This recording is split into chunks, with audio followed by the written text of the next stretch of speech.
Hello hello hello. আচ্ছা, hello সবাইকে। So আশা করি সবাই ভালো আছো। সো আজকে আমি কেমিস্ট্রির এসিড ক্ষারক যে সমতা চ্যাপ্টারটি আছে সেই চ্যাপ্টারের লাস্ট শর্ট ক্লাস নিয়ে আলোচনা করব, ঠিক আছে? সো লাস্ট শর্ট ক্লাসগুলো আমরা এমনভাবে ডিজাইন করেছি তোমার জন্য যাতে করে তোমাদের যাদের কিছু কিছু টপিকে গ্যাপ আছে তাদের যাতে গ্যাপটা ফিল আপ হয়ে যায়, বা হয় না অনেক সময় যে ভাইয়া আমি এই টপিকটা পড়েছি, এই টপিকটাও পারি, বাট কিছু কিছু টপিক আসলে ভুলে গিয়েছি, কিন্তু সেই টপিকগুলো ভাইয়া আবার পরীক্ষায় আসে। তো সেই সকল টপিক যাতে তোমাদের একবার রিভাইজ হয়ে যায় তাদের জন্য, এবং স্পেশালি তাদের জন্য যারা চাও এখন যে ভাইয়া আমাকে এমন কিছু পড়ান যাতে যেগুলো পরীক্ষায় আসবে আমি খালি সেগুলোই পাই। সো বলতে পারো একটা সাজেশনমূলক ক্লাস বলতে পারো এটা, ঠিক আছে? এটা একটা সাজেশনমূলক ক্লাস, একই সাথে এটা একটা রিভিশন ক্লাস, একই সাথে এটা একটা A to Z প্রপার একটা ক্লাস যেখানে তুমি জ্ঞান অনুধাবন প্রশ্ন পাচ্ছ, যেখানে তুমি MCQ কভার করতে পারছো এবং যেখানে তুমি সিকিউ কভার করতে পারছো। সো আমি তোমাকে জ্ঞান অনুধাবন, MCQ এবং সিকিউ সকল কিছু একসাথে এই লাস্ট শর্ট ক্লাসে দেখাবো, যেগুলো তোমার পরীক্ষার জন্য অনেক বেশি ইম্পর্টেন্ট, ঠিক আছে? তাহলে চলো দেরি না করে শুরু করি আজকের কেমিস্ট্রির এসিড ক্ষারক সমতা চ্যাপ্টারটির লাস্ট শর্ট ক্লাস। ওকে, চলো। সো প্রথমে দেখি চলো ক্লাস আউটলাইন। আচ্ছা, এই ক্লাস আউটলাইন জিনিসটা কি ভাইয়া? এই জিনিসটা হচ্ছে এই পুরো চ্যাপ্টারটাতে আমি কি কি আলোচনা করতে যাচ্ছি সেগুলোর একটা আউটলাইন এখানে দেওয়া আছে। তাহলে চলো একটু দেখে নিই। প্রথমত আমরা পড়বো একটা কনসেপ্ট রিক্যাপ। অর্থাৎ কি ভাইয়া? অর্থাৎ এই যে পুরো চ্যাপ্টারটা আছে, এই পুরো চ্যাপ্টারের যে কনসেপ্টটা আছে, অর্থাৎ কি ভাইয়া? অর্থাৎ এই ফুল চ্যাপ্টারের যতগুলো টপিক আছে সেই সকল টপিককে আমি চেষ্টা করব একটা ম্যাপের মাধ্যমে তোমাকে দেখানোর জন্য। কি বলছি ভাইয়া? একটা ম্যাপের মাধ্যমে পুরো চ্যাপ্টারের টপিকগুলো তোমার সামনে দেখাবো, যাতে করে তুমি বুঝতে পারো ম্যাপটা দেখে যে ভাইয়া আচ্ছা আমার এই টপিকগুলো পড়া আছে, এই টপিকগুলো পড়া নেই, যাতে করে তুমি সেটা আইডেন্টিফাই করতে পারো। এবং আমি তোমাকে নিজে বলে দিব যে এখান থেকে কোন কোন টপিকটা আসলে সবচেয়ে বেশি ইম্পর্টেন্ট। এরপর তুমি নিজে মিলাতে পারবা যে আচ্ছা ভাইয়া তো বলেছে এই টপিকটা ইম্পর্টেন্ট, এটা আমার পড়া আছে, দ্যাটস গ্রেট। বাট যদি বলি যে না ভাই এটা তো আমার পড়া নাই, তাহলে তোমাকে কিন্তু ওই টপিকটা পড়তে হবে। ক্লিয়ার? ওকে, ডান। এরপর নেক্সট আমরা কি দেখবো ভাইয়া? এরপর আমরা নেক্সট দেখবো ক খ ফ্ল্যাশ কার্ড। আচ্ছা, এটা এই কোর্সের তোমাদের জন্য এই লাস্ট শর্ট কোর্সের একটা হচ্ছে অন্যতম ফিচার হচ্ছে এই ক খ ফ্ল্যাশ কার্ড, ঠিক আছে? তো এই ক খ ফ্ল্যাশ কার্ড হচ্ছে এমন একটা পদ্ধতি যার মাধ্যমে তুমি জ্ঞান অনুধাবন প্রশ্নগুলো খুব সহজে মনে রাখতে পারবা এবং প্র্যাকটিস করতে পারবা। আমরা সচরাচর জ্ঞান অনুধাবনগুলো কি করি জানো ভাইয়া? মানে জাস্ট পড়ে যাই আর কিছুই করি না, আমরা প্র্যাকটিসই করি না, তাই না? এখানে যারা যারা আমার ক্লাসটা দেখছো তারা অনেকে এগ্রি করবে কথাটা যে 100 জনের মধ্যে 90 জনে এই কাজটা করি আমরা, যে জ্ঞান অনুধাবন খালি পড়েই যাই। খালি পড়লে কিন্তু হবে না ভাইয়া, প্র্যাকটিসটাও করতে হবে, ঠিক আছে? তাহলেই তুমি ভালো করে লিখতে পারো পরীক্ষার খাতায়। সো এই ফ্ল্যাশ কার্ড পদ্ধতিতে আমি তোমাকে একটা প্রশ্ন দেখাবো, তুমি সেই প্রশ্ন দেখার সাথে সাথে উত্তরটা লিখে ফেলবা। এর ফলে হবে কি, তুমি পড়ে আসছো না, পড়ে আসার ফলে প্র্যাকটিসটা এখন এখানে করবা, আমার সামনে করবা। বুঝতে পারছো ভাইয়া? সো যদি পারো তাহলে তো ভালো, আর যদি না পারো তাহলে দাগিয়ে রাখবা এবং সাথে আমি তোমাকে উত্তর দেখাবো, উত্তরটা মিলিয়ে নিবা। বুঝতে পারছো? তাহলে এই পদ্ধতির মাধ্যমে আমরা অ্যাক্টিভ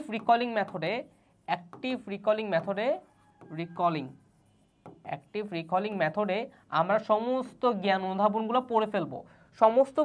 সমস্ত বলতে আমি সেগুলোকে বুঝাচ্ছি যেগুলো আমার পরীক্ষার জন্য অনেক বেশি ইম্পর্টেন্ট।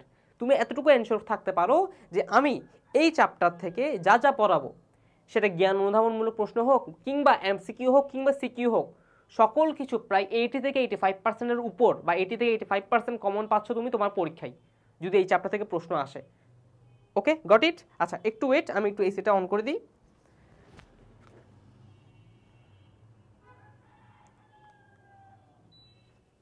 আচ্ছা একটু ওয়েট, ঠিক আছে?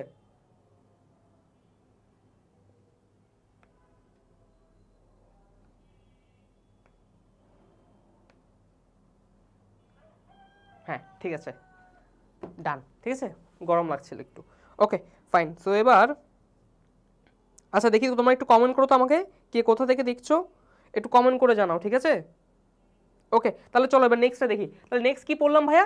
Type wise MCQ। আচ্ছা এটা কি জিনিস ভাইয়া? এটা হচ্ছে এই অ্যাসিড ক্ষারক সমতা চ্যাপ্টারটির যতগুলো টাইপ আছে সেই সকল টাইপ থেকে যতগুলো MCQ পসিবল আমি চেষ্টা করি সবগুলো MCQ এখানে দেওয়ার জন্য, মানে সেই সকল MCQ যেগুলো আমার পরীক্ষার জন্য অনেক বেশি ইম্পর্টেন্ট। সো আমি তোমাকে হাতে ধরে প্রতিটা টাইপের MCQ সলভ করিয়ে দিব প্রবলেম সলভিং অ্যাপ্রোচে। Problem solving approach.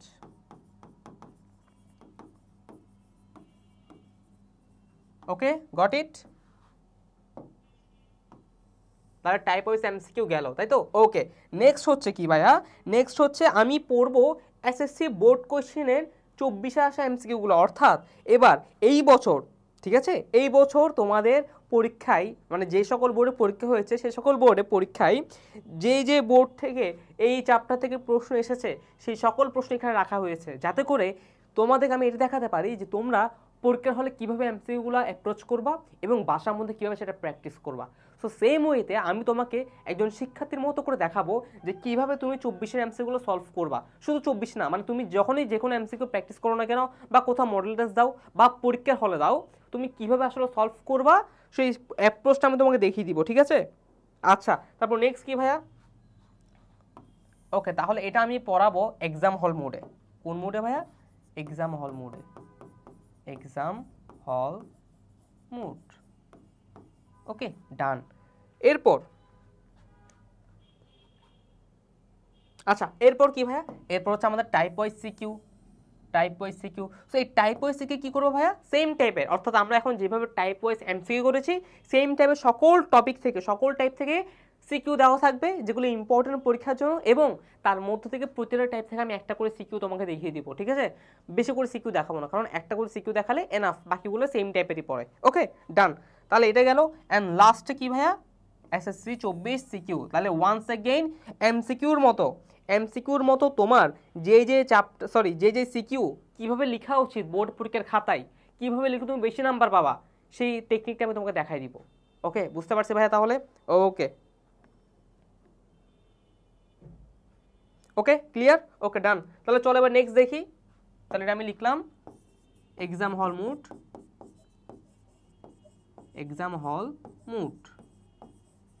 Okay, done. And এটা হচ্ছে কি ভাইয়া? আবার প্রবলেম সলভিং অ্যাপ্রোচ।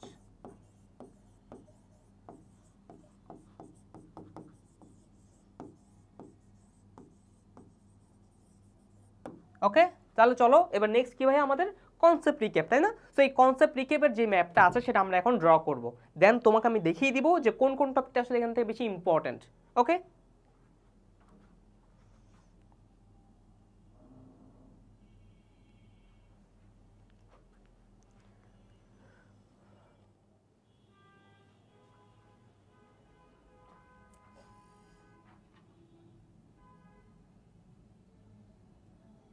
আচ্ছা, তাহলে দেখো কনসেপ্ট রিক্যাপ, ঠিক আছে। তো এই কনসেপ্ট রিক্যাপটা আমি তোমাদের জন্য এঁকে রেখেছি, কারণ হচ্ছে ভাই এটা এত বড় এত বিশাল যে আমি যদি তোমাকে ক্লাসে রেখে অবস্থায় যদি এটা আঁকি সেক্ষেত্রে অনেক টাইম ওয়েস্ট হবে, ঠিক আছে। চলো দেখিনি এক নজরে। প্রথমে দেখো কি লিখলাম ভাইয়া? অ্যাসিড ক্ষারক, তাই তো? তো আমি চ্যাপ্টার নামটা লিখলাম। এবারে আমার অ্যাসিড ক্ষারকটা মেইন কয়টা টপিকে বিভক্ত একটু দেখি চলো। প্রথম দেখো কি? Acid topic. নিশ্চয়ই দেখো অ্যাসিড ক্ষারক চ্যাপ্টার, তো অ্যাসিডেরই তোর মেইন টপিক হবে, তাই না? সো লিখলাম অ্যাসিড টপিক, দেন ক্ষারক, দেন পিএইচ, দেন প্রশমন বিক্রিয়া, দেন পানি। তার মানে এই চারটা যে হট টপিক আছে এগুলো হচ্ছে আমার মেইন টপিক, যেগুলো আমার এই চ্যাপ্টার জুড়ে আছে, ঠিক আছে। সো এবার অ্যাসিডের কিছু আর ভাগ আছে, সেগুলো কি কি ভাইয়া? গাঢ় অ্যাসিড, লঘু অ্যাসিড, তীব্র অ্যাসিড, মৃদু অ্যাসিড। সো এই চারটার যে ভাগ আছে অ্যাসিডের, এগুলো থেকে কি আসে ভাইয়া? এগুলো থেকে জ্ঞানমূলক প্রশ্ন আসে, অনুধাবনমূলক প্রশ্ন আসে এবং ছোটোখাটো এমসিকিউ আসে। বাট সিকিউ কি আসে ভাইয়া? না, সিকিউ খুব কম আসে, ঠিক আছে। গেল। ক্ষারক থেকে কি আসে ভাইয়া? ক্ষারকের একটা টাইপ হচ্ছে কি? ক্ষার, অর্থাৎ কি? যারা পানিতে দ্রবীভূত হয় তারাই ক্ষারক, যারা দ্রবীভূত হয় না তারা কি? ক্ষার, তাই তো? আচ্ছা, এরপর সেই ক্ষারের আবার চারটা টাইপ আছে, কি কি ভাইয়া? গাঢ়, লঘু, তীব্র, মৃদু, তাই না? ওকে, ফাইন। সেই চারটা টাইপ অ্যান্ড অ্যাসিডের চারটা টাইপের কমন যে জিনিস সেটা কি ভাইয়া? তাদের ধর্ম। তার মানে দেখো অ্যাসিডের কিছু ধর্ম আছে না ভাইয়া? আছে। ক্ষারের কিছু ধর্ম আছে না ভাইয়া? আছে। তো এই ধর্মগুলোও আমরা এখানে ডিসকাস করব, মানে সিকিউতে আসতে পারে ধর্মগুলো, ঠিক আছে। সেগুলো আমরা তখন ওখানে ডিটেলস একটু দেখবো। ওকে, গেল। এরপর আসি পিএইচ এর কাছে। পিএইচ টপিকের যে দুটো টপিক আছে সাব টপিক, সেগুলো কি কি ভাইয়া? পিএইচ এর মান, পিএইচ এর গুরুত্ব। এবার মান নিয়ে কি বুঝাচ্ছে ভাইয়া? মান নিয়ে বুঝাচ্ছে পিএইচ এর কিছু ম্যাথ দিতে পারো তোমাকে এখানে, ঠিক আছে। আমরা জানি পিএইচ বের করার সূত্র কি? পিএইচ সমান minus log H plus ion ঘনমাত্রা, তাই না? আচ্ছা, তার মানে এখানে পিএইচ এর কিছু ম্যাথ থাকবে এবং অ্যাসিড ক্ষার মিলিয়ে যে পিএইচটা পাবো বা যে লবণটা পাবো সেই লবণের পিএইচ কত সেটাও বের করতে দিতে পারে, ঠিক আছে। সো এখানে আমরা কিছু ম্যাথমেটিক্যাল জিনিসপাতি দেখবো পিএইচ এর অংশটাতে। ওকে, সো এটা কিন্তু ইম্পর্টেন্ট পরীক্ষার জন্য, ঠিক আছে। এখান থেকে প্রশ্ন আসে এবং পিএইচ এর যে গুরুত্বটা এটাও বেশি ইম্পর্টেন্ট সিকিউর জন্য। সো পিএইচ টপিকটাই পুরোটাই important for both MCQ and CQ. Okay, then আসে কি ভাই? প্রশমন বিক্রিয়া। সো এই প্রশমন বিক্রিয়া আবার দুই প্রকার, মানে দুইটা টপিকে ভাগ হয়েছে কি কি ভাইয়া, একটা বিক্রিয়া আর হচ্ছে গুরুত্ব। সো গুরুত্ব মানে বুঝছো তুমি থিওরি টাইপের কথাবার্তা, আর বিক্রিয়ার মধ্যে আছে কি ভাইয়া, লবণ, মানে বিক্রিয়া করতে লবণ পাবো, সেই লবণটা বা 3 প্রকার, অম্লীয় লবণ হইতে পারে, ক্ষারীয় লবণ হইতে পারে, নিরপেক্ষ লবণও হইতে পারে। সো কখন কোন লবণটা হবে আমরা আস্তে আস্তে ডিটেলস দেখবো। ওকে, আচ্ছা এরপর কি আছে ভাইয়া, পানি। সো এই পানির, আচ্ছা এটা তো আমি একটু দাগ দিই নাই, ওয়েট, ডান। সো এরপর আছে কি ভাইয়া, পানি। সো পানি 4টা টপিক আছে, কি কি টপিক সেগুলো, সেই টপিকগুলো হচ্ছে ক্ষরতা, দূষণ, বিশুদ্ধকরণ। এবার এই ক্ষরতা বা দুটো টপিক বিভক্ত, একটা হচ্ছে স্থায়ী ক্ষরতা, একটা হচ্ছে কি অস্থায়ী ক্ষরতা, ঠিক আছে। তো এই স্থায়ী ক্ষরতা আর অস্থায়ী ক্ষরতা এই দুটা নিয়ে অনেক বেশি ইম্পর্টেন্ট একটা থিওরি আছে, ঠিক আছে, সেই থিওরিটা আমাদের লাগবে। ওকে, এবং এই থিওরিটা কিসের সাথে মিক্স করে দিতে পারে জানো, আমাদের একটা চ্যাপ্টার আছে না শেষে, যে পানি এবং সাবান আছে না, ডিটারজেন্ট একটা ধৌত প্রক্রিয়া আছে না, সো ওইটার সাথে এটা মিলিয়ে একটা সিকিউ দিতে পারে ঘ নাম্বারে, ঠিক আছে, এটা একটা মাথায় রাখিও। সেটা আমি তোমাকে বলে দিচ্ছি যে কিভাবে কি বলবো এটাকে, কেসকেডিং হইতে পারে, ঠিক আছে। সো একটার সাথে আরেকটা কিভাবে লাগাই দিতে পারে ওই টাইপ তোমাকে আমি একটু ধারণা দিলাম। ক্লিয়ার ভাইয়া, পারা যাবে, ডান। তাহলে আমাদের কনসেপ্ট রিক্যাপের যে ম্যাপটা ছিল সেটা আশা করি বুঝতে পারছো। তো পুরো টপিকে মানে পুরো চ্যাপ্টারে যে যতগুলো টপিক আছে সকল টপিক এখানে আমি লিখে ফেলেছি।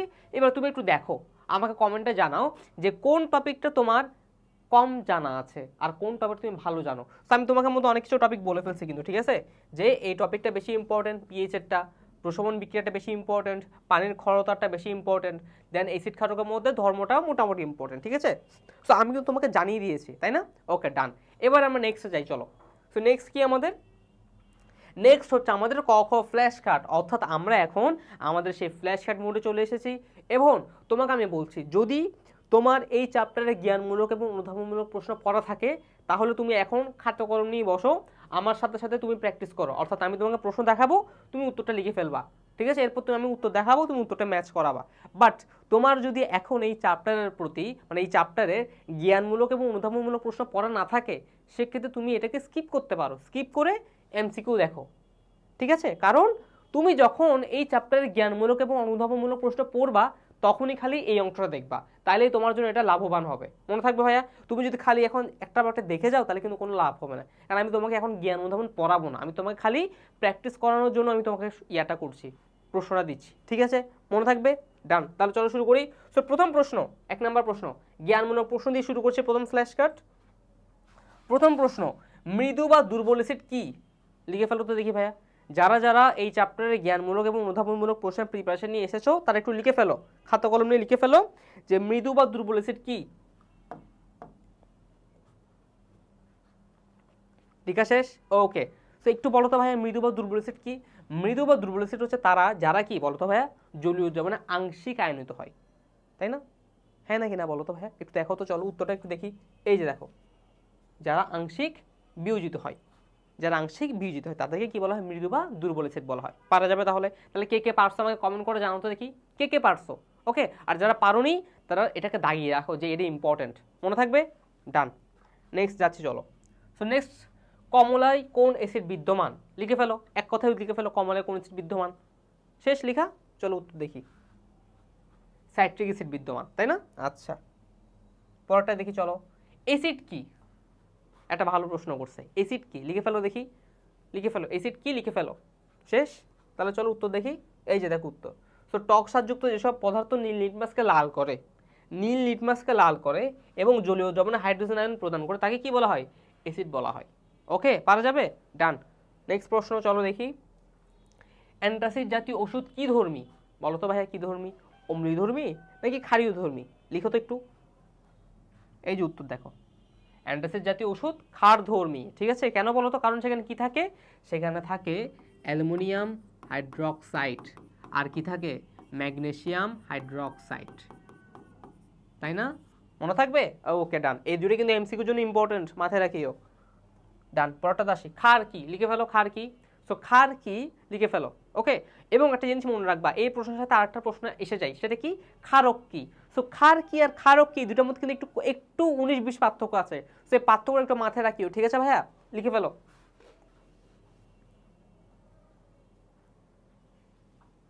লিখে শেষ? চলো দেখি উত্তরটা।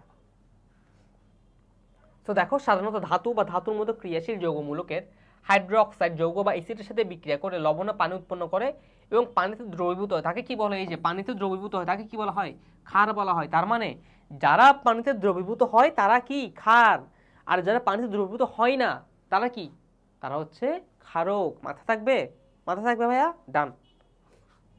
পরটাতে আসি, এই যে আসছে এবার প্রশ্ন, ক্ষারক কাকে বলে। দেখছো একটু আগে বলছিলাম যে ক্ষার কাকে বলে যদি পারো, ক্ষারক কাকে বলে তোমার জেনে থাকা উচিত, কারণ ক্ষার আর ক্ষারকে 19-20 পার্থক্য আছে। সো দেখছো একটু পরে চলে আসছে প্রশ্নটা। তো আমি জানি যে কোন কোন প্রশ্ন তোমার পরীক্ষার জন্য আসতে পারে, ঠিক আছে, লিখে ফেলো একটু। সো ক্ষারক কাকে বলে লিখে ফেলো। ওকে, উত্তর দেখো এবার। তো এই যে দেখো, যা অ্যাসিডের সাথে বিক্রিয়া করে লবণ ও পানি উৎপন্ন করে তাকে কি বলা হয়, ক্ষারক বলা হয়। কিন্তু এখানে বলেনি যে এটা পানিতে দ্রবণীয় বা দ্রবণ, ঠিক আছে, পানিতে কি এটা অদ্রবণীয়, এটা মাথায় রাখিও, পানির সাথে সে বিক্রিয়া করে মানে বিয়োজিত হয় না, মনে থাকবে, ডান। নেক্সট দেখি চলো। সো নেক্সট, ইউনিভার্সাল ইন্ডিকেটর কি, লিখে ফেলো। ইউনিভার্সাল ইন্ডিকেটর কি, এটা এটা ইম্পর্টেন্ট, এটাই ইম্পর্টেন্ট, লিখে ফেলো। ইউনিভার্সাল ইন্ডিকেটর কি, লিখে ফেলো। শেষ, এই যে উত্তর দেখো, ঠিক আছে। সো বিভিন্ন নির্দেশকের মিশ্রণ হলো ইউনিভার্সাল ইন্ডিকেটর, ডান। নেক্সট প্রশ্ন, নির্দেশক কি, এটাও ইম্পর্টেন্ট, নির্দেশক কি এটাও বেশি ইম্পর্টেন্ট, ঠিক আছে। এবং তোমাদেরকে একটা কথা বলে রাখি, এই যে জ্ঞানমূলক আমি তোমাকে দেখাচ্ছি, ঠিক আছে, আমাদের অনেকেরই একটা ধারণা থাকে যে আমরা, বা একটা প্র্যাকটিস থাকে, সেটা হচ্ছে যে আমরা জ্ঞানমূলক প্রশ্ন আমরা আমাদের মতো করে মন মতো করে লিখে দিয়ে আসি পরীক্ষার খাতায়। বাট সমস্যা কি হয় জানো, আমরা যখন আমাদের নিজের মন মতো করে লিখে দিয়ে আসি তখন কি হয় জানো, তখন আসলে টিচার আমাদেরকে নাম্বার দেয় না। কেন নাম্বার দেয় না ভাইয়া, কারণ আমরা যদি সংজ্ঞামূলক প্রশ্ন নিজের মতো করে লিখি সেক্ষেত্রে কিছু ভুল থাকে, ঠিক আছে। আমরা মুখের ভাষায় তোমাকে যা বলি সেটা আসলে বোঝানোর জন্য, তোমার বোঝাটা সহজ করে দেওয়ার জন্য আমরা ওই রকমভাবে সংজ্ঞাগুলো বলে থাকি। বাট অ্যাকচুয়াল সংজ্ঞা কিন্তু তোমাকে বই থেকে লিখতে হবে ভাইয়া, মনে থাকবে। তো তুমি যদি বইয়ের সংখ্যা না লিখো তোমাকে কিন্তু টিচার কেটে দিতে পারে, মাথায় থাকবে। তো সংজ্ঞামূলক জ্ঞানমূলক প্রশ্নগুলো সবসময় বইয়ের সংখ্যা থেকে শিখবা, কারণ বইয়ে যা লিখে দিয়েছি তোমাকে তাই লিখতে হবে, মনে থাকবে, ডান। নেক্সট প্রশ্নে আসি, এটা উত্তর দেখে নাও। নেক্সট প্রশ্ন, সো দেহ ত্বকের জন্য আদর্শ পিএইচ মান কত, এই প্রশ্নটা এমসিকিউর জন্য ইম্পর্টেন্ট, লিখে নাও। শেষ, এই যে উত্তর দেখো, 5.5। নেক্সট প্রশ্ন, পিএইচ কাকে বলে, আরেকটা ইম্পর্টেন্ট প্রশ্ন, লিখে ফেলো, তাড়াতাড়ি লিখে ফেলো। শেষ, এই যে উত্তর। ওকে, নেক্সট প্রশ্নে আসি চলো। লবণ কি, লিখে ফেলো, লবণ কি। তো এই লবণ কি, তুমি কি অনেকে লিখবে যে খাবারকে লবণ বলে, খাবার লবণকে লবণ বলে, না, এটা কিন্তু লিখে যাবে না, ঠিক আছে। তো লবণ কি, লিখে ফেলো। শেষ, এই যে উত্তর দেখো। তো অ্যাসিড ক্ষারের বিক্রিয়ার ফলে যে নিরপেক্ষধর্মী পদার্থ তৈরি হয় তাকেই আমরা কি বলি ভাইয়া, লবণ বলি, ঠিক আছে। নেক্সট দেখি চলো, এই যে নেক্সট। তো নেক্সট কি, অ্যাসিড বৃষ্টি কি, এটাও ইম্পর্টেন্ট, অ্যাসিড বৃষ্টি কি ইম্পর্টেন্ট, ঠিক আছে। এবং অ্যাসিড বৃষ্টির যে থিওরিটা আসে সেটা অনেক বেশি ইম্পর্টেন্ট।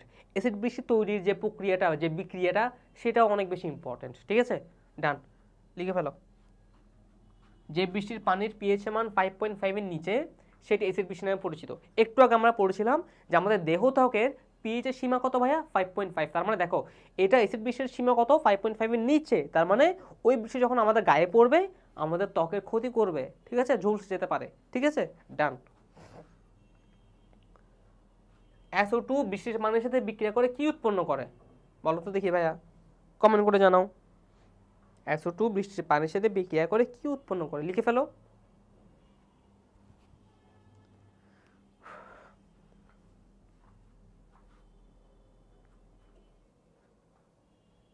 শেষ লিখা, ডান। নেক্সট প্রশ্ন উত্তর দেখি চলো, এই যে উত্তর দেখো।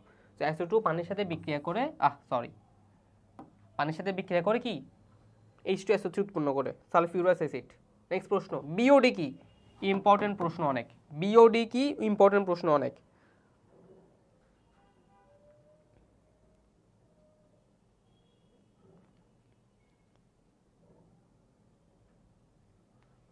ঠিক আছে, লিখেছো, উত্তর দেখে নাও, এই যে উত্তর। তো দূষিত পানিতে বিদ্যমান পচনযোগ্য জৈব যৌগসমূহ জারিত করতে প্রয়োজনীয় অক্সিজেনের পরিমাণকে কি বলা হয় ভাইয়া, বিওডি বলা হয়। সো অনেকে কি করে জানো, বিওডি কি জিনিসটা লিখার সময় বিওডির ফুল ফর্মটা লিখে দেয়, তাইলে কিন্তু হবে না। তোমাকে কিন্তু প্রশ্নে বলেছে বিওডি কি বা বিওডি কাকে বলে লিখো, তোমাকে বলে নাই যে বিওডির পূর্ণরূপ লিখো, মনে থাকবে। আচ্ছা, নেক্সট প্রশ্ন, সিওডি কি, এটাও ইম্পর্টেন্ট, লিখে ফেলো। শেষ। এই যে উত্তর দেখো। তো এখানেও কিন্তু তুমি লিখতে পারবে না যে সিওডির পূর্ণরূপ হলো এটা এটা এটা, না, ওটা হচ্ছে পূর্ণরূপ। তোমাকে যদি জিজ্ঞেস করতো সিওডির পূর্ণরূপ কি, তখন তুমি ওটা লিখতে পারতা। মনে থাকবে, কেমিক্যাল অক্সিজেন ডিমান্ড। এই যে দেখো, কেমিক্যাল অক্সিজেন ডিমান্ড, ঠিক আছে। তুমি যেটা পূর্ণরূপ যখন জিজ্ঞেস করবে তখন এটা লিখতে পারবা, এর আগে লিখতে পারবে না। এর আগে যদি কি বলে বা কাকে বলে তোমাকে মেইন সংজ্ঞাটা দিতে হবে, বুঝতে পারছো? ওকে, নেক্সট দেখি চলো। তো নেক্সট প্রশ্ন, খড় পানি বলতে কি বুঝো? লিখে ফেলো।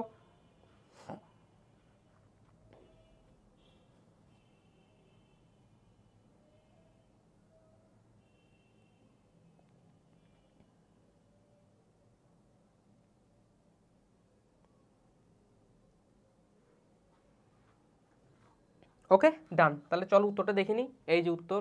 ওকে, নেক্সট প্রশ্নে আসে চলো। পানির স্থায়ী খরতা বলতে কি বোঝাই? লিখে ফেলো।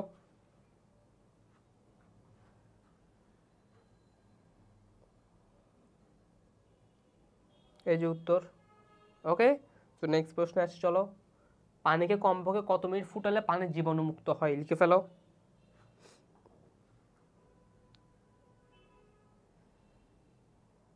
ওকে, এই যে উত্তর দেখো। ডান, ঠিক আছে। নেক্সট প্রশ্নের উত্তর দেখো। ফিটকিরির সংকেত কি? এই যে এটা অনেক বেশি ইম্পর্টেন্ট। ফিটকিরির সংকেত কি, ঠিক আছে? এটা অনেক বেশি ইম্পর্টেন্ট, এটা আমাদের সময় এসেছিল প্রশ্নটা।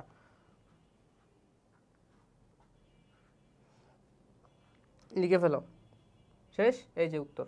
তো K2, এই যে কোথায় গেল, K2SO4.Al2SO4 পানি, ঠিক আছে। নেক্সট প্রশ্ন, 1 ppm কি? লিখে ফেলো। এটাও ইম্পর্টেন্ট, 1 ppm কি? লিখে ফেলো।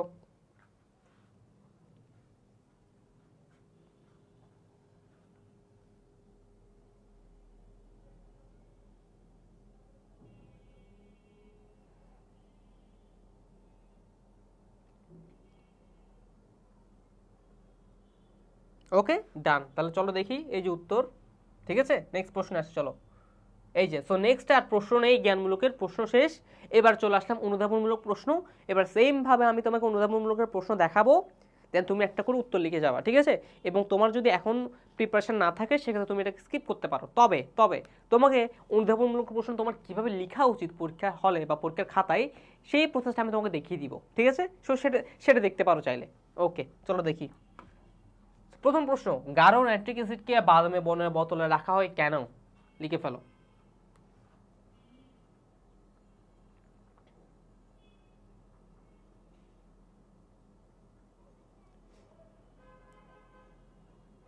শেষ লিখা? চলো দেখি উত্তরটা। এই যে উত্তর, ঠিক আছে। ডান। ওকে, চলো নেক্সট উত্তর যাই। তো নেক্সট প্রশ্ন, H2SO4 একটি শক্তিশালী অ্যাসিড কেন? ব্যাখ্যা করো। তাহলে এই যে প্রশ্নটা আসছে, এই প্রশ্নটাতে আমি দুটো টাইপ ভাগ করতে পারি। কি দুটো টাইপ ভাগ করতে পারি ভাইয়া? একটা হচ্ছে H2SO4 একটি শক্তিশালী অ্যাসিড কেন, এটা হচ্ছে আমার সেই উত্তরটা যেটা আমাকে প্রশ্ন চেয়েছে, ব্যাখ্যা করতে বলেছে। ওকে, এখান থেকে আরেকটা প্রশ্ন বের করা যায় চাইলে। কি প্রশ্ন ভাইয়া? শক্তিশালী অ্যাসিড কাকে বলে? এই প্রশ্নের উত্তরটা আমি চাইলে এখানে লিখতে পারি যে শক্তিশালী অ্যাসিড বলে, বা তুমি চাইলে ডিরেক্ট এটা লিখতে পারো যে এই প্রশ্নের যে ব্যাখ্যাটা, সেই ব্যাখ্যার যে মেইন উত্তরটা আছে, সেই মেইন উত্তরটা তুমি আগে লিখে ফেলো। অর্থাৎ তুমি এখানে খ লিখলে না, খ লিখে এই প্রশ্নের যে এক কথায় উত্তর আছে, অর্থাৎ কেন বলা হয় শক্তিশালী অ্যাসিড, সেই কেনর উত্তরটা ডিরেক্ট লিখো এই লাইনটাতে। ধরো এখানে গিয়ে এতটুকু আসলো, এই লাইনটাতে লিখলা, শেষ হলো এখানে। এতটুকু শেষ না ভাইয়া? ডিরেক্ট উত্তরটা এখানে লিখলা, ঠিক আছে। ডিরেক্ট উত্তর, ডিরেক্ট আনসার। এরপর কি করবা? এরপর বলেছে এখানে কি ব্যাখ্যা করো। সো এবার তুমি এখানে 2 আঙ্গুল খালি রাখো, 2 আঙ্গুল খালি রেখে 2 আঙ্গুল পাশ থেকে শুরু করে যাতে একটা প্যারালিক্সও বুঝে যায়। এরপর কি চাইছে? শক্তিশালী অ্যাসিড না, শক্তিশালী অ্যাসিড কাকে বলে সেটা লিখো। এখানে লিখো শক্তিশালী অ্যাসিড কাকে বলে, শক্তিশালী অ্যাসিড কাকে বলে, এটা লিখে ফেলো। কাকে বলে, লিখা শেষ না? এবার লিখো H2SO4 কে শক্তিশালী অ্যাসিড বলা হয়, H2SO4 কে শক্তিশালী অ্যাসিড বলা হয়। এরপর H2SO4 এর বিক্রিয়াটা দেখাও, ভেঙে দেখাও যে H2SO4 থেকে কি হয় আসলে। 2H হয় আর দিকে SO4 2 মাইনাস আয়ন হয়। সো এই যে 2H আয়ন তৈরি হয়েছে মানে কি দুইটা হাইড্রোজেন আয়ন তৈরি হয়, তাই না, বিয়োজিত হয়ে। সো এই জিনিসগুলো তুমি একটু দেখাও ডিটেলসে, তাহলে তুমি 2 এ 2 পাবা অবশ্যই। মনে থাকবে ভাইয়া? মনে থাকবে? দেখো উত্তর দেখো এবার। এই যে উত্তর দেখো, এই দেখছো। তো আমি তোমাকে এটাই বলতে চাইছি যে প্রথমে তুমি জ্ঞানমূলকে এই লাইনটাই লিখো যে এই যে দেখো যে অ্যাসিড জলীয় দ্রবণের সম্পূর্ণরূপে বিয়োজিত হয় সেটি শক্তিশালী অ্যাসিড। সো এটা তুমি চাইলে পরে লিখতে পারো বা আগে লিখতে পারো জ্ঞানমূলক উত্তরের জন্য, ঠিক আছে? লিখে শেষ না? এরপর কি H2SO4 জলীয় দ্রবণের সম্পূর্ণ বিয়োজিত হয় H+ আয়ন উৎপন্ন করে, তাই আচ্ছা। এরপর দেখো আমি এটা দেখাইছি, বিক্রিয়াটা দেখাইছি, বিক্রিয়া দেখানো শেষ। এখানে লিখলাম পিএইচ মান অনেক কম, এটি ক্ষারের সাথে তীব্রভাবে বিক্রিয়া সম্পন্ন করে। এই যে বিক্রিয়া দেখাইছে, ক্ষারের সাথে বিক্রিয়া করে কি করছে, একটা লবণ তৈরি করছে, ঠিক আছে? এরপর ব্যাখ্যা দিচ্ছে কি এসব কারণে বলা যায় এটা একটা শক্তিশালী অ্যাসিড। তো আমি তোমাকে এটাই বুঝাইতে চাইছি যে অনুধাবনমূলক প্রশ্নকে দুই ভাগে ভাগ করার চেষ্টা করবা, দুইটা পার্ট। একটা পার্টে ডিরেক্ট উত্তর থাকবে বা জ্ঞানমূলক উত্তর থাকবে, আর সেকেন্ড পার্টে খালি ব্যাখ্যা থাকবে, সাথে যদি বিক্রিয়া থাকে বিক্রিয়া থাকবে, বা যদি কোনো ম্যাথমেটিক্যাল কিছু থাকে তাহলে সেটা থাকবে। বুঝতে পারছো ভাইয়া? পারা যাবে? নেক্সট। সো নেক্সট প্রশ্ন, CH3COOH একটি দুর্বল অ্যাসিড কেন? লিখে ফেলো।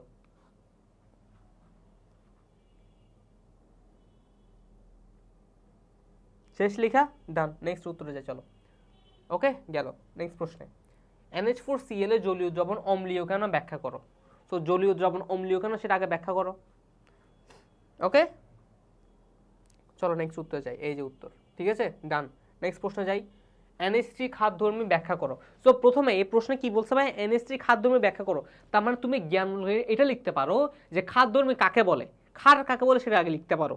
লিখার পর 2 আঙ্গুল গ্যাপ রেখে প্যারা করে লিখো যে NH3 হলো একটি ক্ষার বা খাদ্যধর্মী, কারণ NH3 পানির সাথে বিক্রিয়া করে অ্যামোনিয়াম হাইড্রোক্সাইড তৈরি করে। অ্যামোনিয়াম হাইড্রোক্সাইড তৈরি করে, যে অ্যামোনিয়াম হাইড্রোক্সাইড একটা ক্ষারক, এবং অ্যামোনিয়াম হাইড্রোক্সাইড অ্যাসিডের সাথে বিক্রিয়া করে কি করে, লবণ ও পানি তৈরি করে। শেষ। ডিটেলস এভাবে এগুলো লিখো। এবং আমরা জানি যে NH4OH লিটমাসকে কি করে, বর্ণ চেঞ্জ করে দেয়। সো এগুলো ডিটেলসে তো তুমি লিখতেই পারবে, তাই না? সো আমি দুইটা পার্ট বলে ফেলছি, একটা পার্ট হচ্ছে খাদ্যধর্মী কাকে বলে, সেকেন্ড পার্ট হচ্ছে ব্যাখ্যা। মনে থাকবে ভাইয়া? ডান। এই যে দেখো শেষ, এই যে বিক্রিয়াটা দেখাইছে, দেখছো? পারা যাবে? ডান। নেক্সট প্রশ্ন, দাঁতের যত্নে প্রশমন বিক্রিয়ার গুরুত্ব ব্যাখ্যা করো। লিখে ফেলো।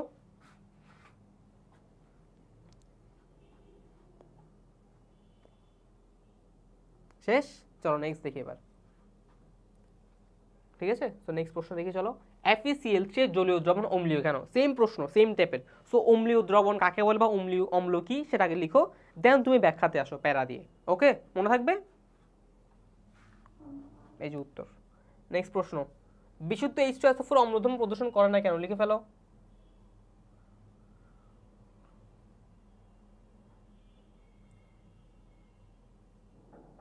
ওকে, চলো এবার দেখি নেক্সট প্রশ্ন দেখি। এই যে উত্তর, ঠিক আছে? নেক্সট প্রশ্ন, অ্যাসিডিটি হলে অ্যান্টাসিড জাতীয় ওষুধ সেবন করা হয় কেন?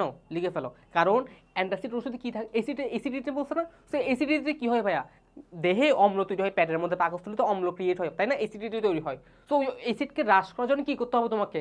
ক্ষার দিতে হবে না? সো ক্ষারটা কোত্থেকে আসবে? অ্যান্টাসিড থেকে আসবে। আমরা দেখছিলাম একটু আগে যে অ্যান্টাসিডে কি থাকে, অ্যালুমিনিয়াম হাইড্রোক্সাইড এবং ম্যাগনেসিয়াম হাইড্রোক্সাইড থাকে, যা অ্যাসিডের সাথে বিক্রিয়া করে লবণ ও পানি তৈরি করে, ঠিক আছে? সো বিক্রিয়াটা তোমাকে দেখাতে হবে।